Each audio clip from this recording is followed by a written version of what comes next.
Welcome to John Whack. Before I start though, I'd like to announce that I've made an update to my Patreon that I'm sure people who like to not hear sounds like or and instead would like to hear the words underneath would greatly enjoy. Also, early access and some other shit. I've got a video on there explaining more about this update, so go check it out. It's available for everybody. I'll leave links everywhere. Now, which movie am I ripping into today again? Ah yes. Welcome to Jonathan Wikipedia. That starts out with super retired, super skilled hitman Jonathan Wickington crawling around badly hurt when he takes out his phone to watch some porn. Not really. It's actually a cute video of him and his recently deceased wife, so kind of like spiritual porn. Then we go back in time when his wife actually died from cancer, funeral held and all that, and then he gets a package at the door. It's a dog and a letter from his dead wife that reads, "Sup dude, I know I'm dead, so here's a dog. She had this set up so he doesn't feel lonely and sad when she's gone." And we continue on with Bagel Dog being cute dog, who's already potty trained to not take a shit inside the house. What a thoughtful dead bitch, honestly. Dude fuels up his classic 1969 noise Mustang. This Russian dickhead tries to buy it from him, but John tells him that it's not for sale, so the Russian dickhead insults him in Ruski. John claps back, also in Ruski. And he drives off to take a ripper on an airfield to let off some steam, goes back home, goes to sleep, and the dog wakes him up in the middle of the night, is barking because there's something there, so he goes to check it out. And he gets beaten up by some dudes who kill his dog and steal his car. And their leader obviously turns out to be the Russian dickhead. Now I'm going to give out some information that only comes out later in the movie to try and make a point here. This guy is son of this guy, Vegan or Vaga, whatever. He's a Russian mob boss guy, mafia person with a name that starts with a V. I'll remember it later. And John used to work for Mr. Vaga 5-ish years ago. He was the most skilled, respected, feared, and well-known hitman. Then he told him he wants out of the game because of female reasons, so he agreed if he could pull off this one really impossible fucking mission, and he did pull it off. And that mission, according to Victor, no, that's not it. According to Vagina Man, that mission laid the foundation for the whole illegal empire as it is today. Now, the question that arises is, how does Dickless Joseph not know who John Wick is? Literally, everybody knows who John Wick is. The guy at the fucking airfield, the cops, fucking everybody. Even if he was like fucking 12 when John got out, he still should have known who he is, since the mission that he completed for his dad was so fucking important. Or at least vice versa, because John also does not know who Joseph is. Whatever, they leave, dog's dead, car's gone, and John is fucking pissed. They slash the tires to his other car, so he takes a bus over to his mechanic to see if his car came through here, and it did. Joe came by asking for a new VIN and papers for the car, but Riley told him to leave, and Joe was like, "Hey, remember, we own you, Gringo," which gets him punched and kicked out. Then Gringo tells Django what happened and lends him a car to use. Then Aurelio gets a call from Vigo, and the call goes a little bit like this. "Derek, why'd you take your pants off?"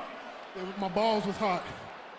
"I understand." So Vigo calls in his son and beats him up a little bit because of what he did, and Giuseppe is perplexed because he's a shitty person all the time. Why is this different? And Vigo's like, "It's not what you did, son, that angers me so. It's who you did it to." Then explains to him the history of John Wick and how dangerous he is, while John beats up his basement in anger and rage to unearth his past full of weapons and evil underground currency. Vigo tells his kid that John will come for him and there's nothing he can do because he can do nothing, but Vigo will still try to protect his son as best he can. Pulls out an old phone book, finds John's number, calls him and tries to fix it on the phone call there, and he gives his condolences for his wife's death and goes, "John, let us not resort to our baser instincts and handle this like civilized man."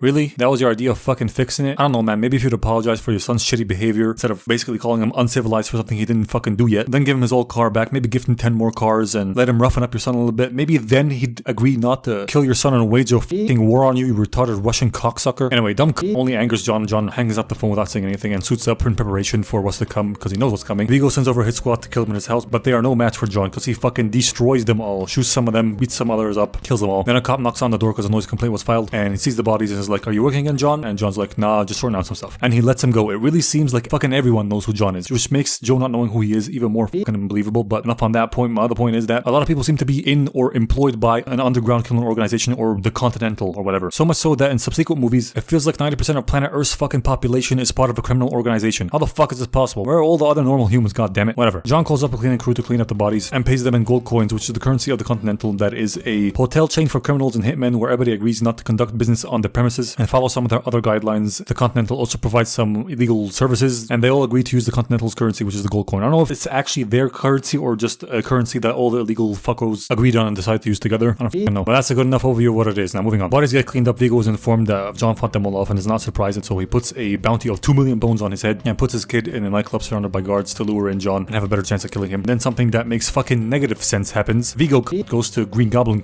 who is one of John's bestest of friends from the old Hitman days, to personally offer him an unexclusive, open to all the fucking Hitman public contract to kill John Wick, and Marcus accepts, but instead of killing him every time he has a chance, he protects him, and Vigo later finds this out and kills him for it. Why? So many whys. How do you offer John's BFF an open contract to kill him? Is it because you're afraid he's gonna help him? Then why not put a hit on fucking Marcus? And why did Marcus agree to the stupid ass offer? Is he gonna kill him if he says no? Probably, actually. Whatever. Moist Critical gets us in his car and makes his way over to New York, gets to the Continental, or at least the fucking main branch of the Continental. Pretty sure there's more. He gets into the Hitman Hotel, gets a room, and goes down to the nightclub portion of it to meet Wintone Turtle, the hotel manager, asking him for the whereabouts of Joseph, because he just wants to have a talk with him. I just want to talk to him. After a friendly warning not to dip a single toe back into this world, which is super retarded and late advice in my opinion, because he's already in your hotel full of murderers, Wincone. What do you think he's doing here? Vacation? Fucking dumbass. Anyway, he tells him the location of Giuseppe, which is in a nightclub called the Red Circle. Vio gets news that John is in the Continental and doubles the bounty for anybody willing to kill him in the Continental and break Continental rules. I said Continental way too much there. John suits up to go pay the Red Circle a visit, where the guards are expecting his arrival at any minute. Bro gets there and is simply standing across the street, then walks towards it, and none of the guards that are on super duper butt clenchingly high alert see him walking towards them on the security cameras. Yeah, sure, whatever. He gets a drop on the bouncer at the door, who he was old acquaintances with, and spares his life, telling him to take the day off, which he does. He takes the day off, earning him the title of the most smartest man in this whole movie. John sneaks in and sneakily kills and interrogates two dudes about the whereabouts of Joseph exactly, and he continues his stealth mission, killing guards on his way to the chilling in the bathhouse. Finally gets spotted by one guard. Stealth mission is over now and attract loads of attention to themselves. John gets him in a death grip, shoots two other dudes, then takes aim at Yosi.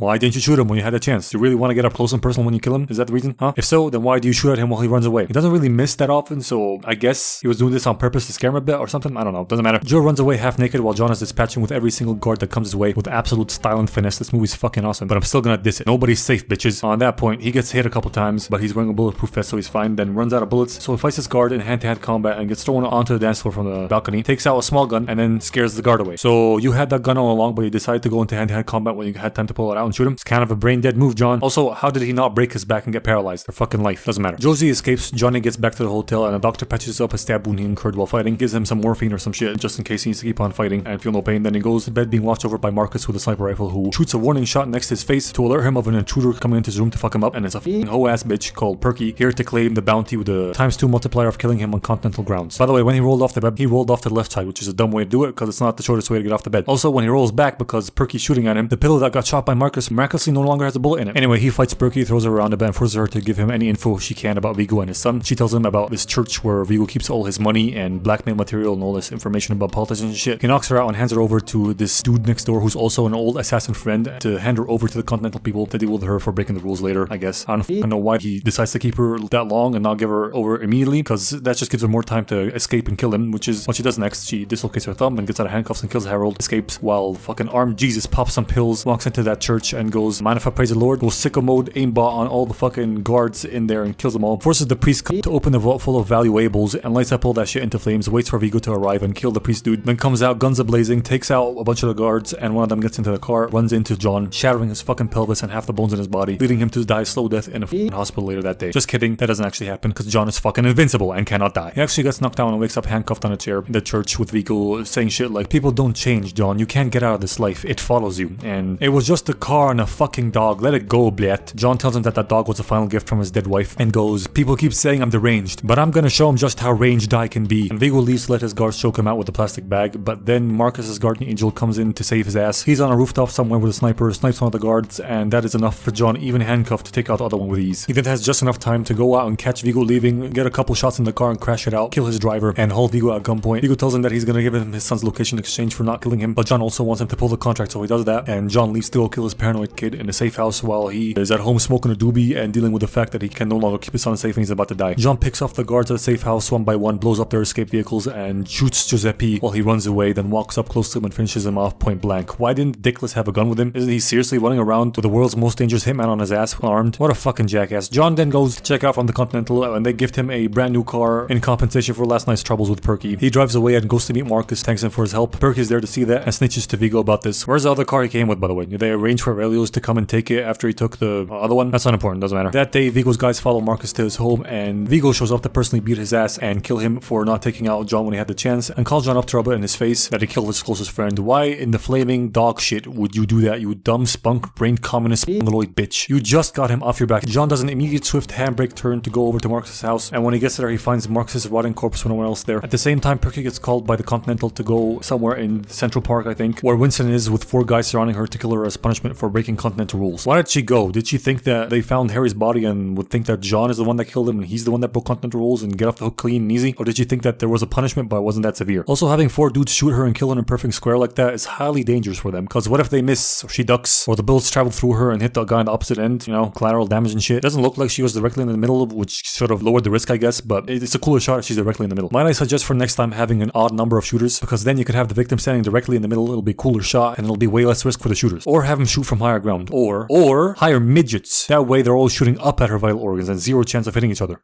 You're welcome. Wincone then hits John up, telling him that Vigo's fueling up his chopper to take off at a certain pier. He didn't have to do that, but he likes John a lot, and I guess he also disapproves a lot of Vigo's actions. So John sicko gets into his charger and races over to the pier before Vigo gets into the helicopter. Pit maneuvers one of his cars into this like boat inspection or maintenance place, I don't know what it's called, let's call it the boat pit, and then Pit maneuvers Vigo's car itself into this immovable steel or concrete fucking nipple or whatever it is that should have broken both the legs of the guy that was in the passenger seat, but it didn't. A bunch of guards come out to protect Vigo, but John employs a lot of car gun kung fu to dispatch with all these cocksuckers. Vigo gives the gun to his like a right-hand man that has 0 experience with a gun and is kind of retarded, because he goes out and takes one fucking shot at the guy, one shitty shot, and then fucking emotes. Why are you inspecting your gun, you monumental retard? This ain't fucking CSGO. Whatever. John shoots him, rams into him and kills him. Then Vigo takes control of his car and tries to ram John into the boat pit, but he is able to escape by crawling out of the back window that is shattered open and jumps out before the car drops into the boat pit, lands in torrential rain. I get that it started raining when he started ramming into John and weather can change really fast, but come on, it just started raining before he jumped off the car, and in a split second when he landed was pissing it down. The floor is drenched. John looks like he just came out the fucking shower. It's way too sudden, homie. Also, was John propelling his car forward with his sheer fucking will and commitment? Because it sure as fuck wasn't an engine, because the whole bloody drivetrain was missing from it when it dropped into the fucking boat pit. Yes, I know it's cheaper to crash cars without a drivetrain, but I don't care. I want to see it in there. He then goes to kill Vigo, who's like, no more guns. And John's like, bet. Throws away his gun so they can knuckle chuckle it out. But then Vigo pulls out a fucking blade, which is a chicken shit move, but whatever. John ain't phased. He fights him a bit, then fucking Chadwick allows the stab to go through only to break his arm, take the knife out and stab him in the shoulder and kill him slowly. Lets him bleed out over there in the box and appear in the fucking rain. Walks away in style, watches his spiritual porn, patches himself up in a vet or dog kennel, picks out one of the doggies he likes, takes it out and walks home with it. This movie gets 10 staplers out of 10 Air Jordans.